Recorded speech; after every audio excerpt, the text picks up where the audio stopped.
There's a lot of work in Qatar right now to develop a local fan base, but they simply don't have the numbers in the country to develop it effectively. And so we've actually argued in a different forum than this one that one of the things Qatar should consider doing is trying to integrate the migrant worker population into the sport world more than they are now. You heard my colleague Vibhav's comment about how they have a workers' cup, so they're having sports for workers, but they're keeping it separate. That instead they've got a couple, like 1.5 million people there that have very few leisure time activities. That if they would figure out ways of integrating them effectively into a fan community, they actually could go towards solving this problem a lot, because the international fan base is going to be difficult to attract. Qatari's population consists for the most part of migrant workers. Only 300,000 of the total 2 million inhabitants are native Qatari, which makes the Qatari a minority in their own country.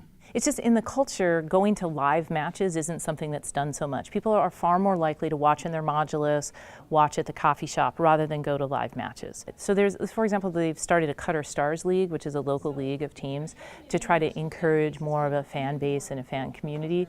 But you still don't have enough critical mass in the Qatari community or the non-migrant labor, kind of the more Western expat population. Those numbers aren't big enough to really fill the stadia. I think the media discourse generally has been very, very poor about Qatar. An example is the coverage of the Washington Post on the number of work-related deaths in Qatar. The graphic stated that more than 1,000 workers died in Qatar since 2010 while working on the infrastructure for the World Cup. This data is incorrect because they use data for all migrant deaths in Qatar. According to the World Cup Supreme Committee, there had been no stadium deaths. Construction work of the World Cup only accounts for 1% of all construction work in Qatar. Thousands and thousands of column inches have been written about the country in the World Cup. Books have been written by people who have never been to the country. And, it's not a difficult place to get to. It's not a particularly repressive regime. You can go there, you can see for yourself. You can walk into worker barracks, which is what I did. I travelled independently. I'm a freelance journalist. I paid for my own trip.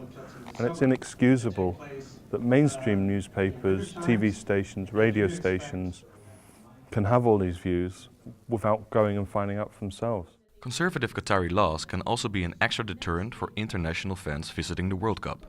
Strict alcohol-related laws and laws concerning public displays of affection are very different from laws in most Western countries. It's a much more conservative country. There's suggestions for dress, so you don't go around in, for example, with a bare midriff. You don't go in spaghetti straps. You should have, for men and women, shoulders should be covered, and things like that are just not, if you're from a European or a Western background, just aren't what we typically do.